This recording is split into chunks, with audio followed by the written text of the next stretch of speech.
estava variando. É? Só não enxergava direito, não? Eu não enxergava, não. Não? Desde 2008 fiquei doente, melhorando agora. Quem? A senhora veio com quem? Quem está com ela? Meu filho me trouxe. Aí deixou a senhora e foi.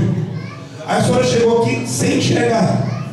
A senhora está me vendo agora? Não vejo. Vê tudo? Desde 2008 a senhora não enxergava? Desde 2008. Desde 2008. E agora a senhora está bem? Está me vendo? Estou bem. A senhora consegue ler aquilo ali, ó? A senhora consegue ler esse nome aqui, ó? Aqui, ó. Aqui, ó. Abra cá. Consegue? É? Então só recebi esse milagre hoje. Só não estava enxergando nada. Aí já clareou, né? Agora só quer enxergar a letrinha pequena. Só vai enxergar a partir de hoje. Só crê. Peço uma olha só um instantinho. O milagre que Jesus faz é completo. Declaro isso. Enxerga tua mão, pelo amor de Deus. Em nome de Jesus. Vê agora, abre os olhos. E aí? Tá vendo? Clareou? Tá enxergando? Jesus Cristo é o mesmo ontem, hoje e sempre.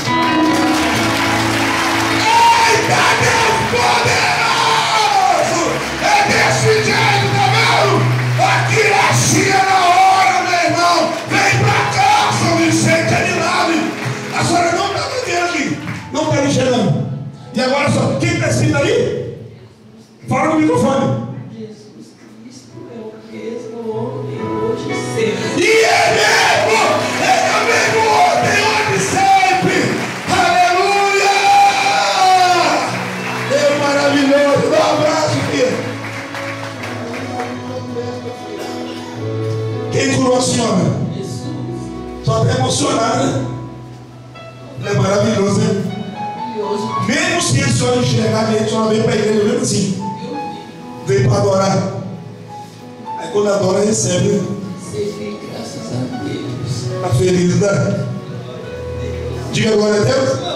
Vai lá, filha.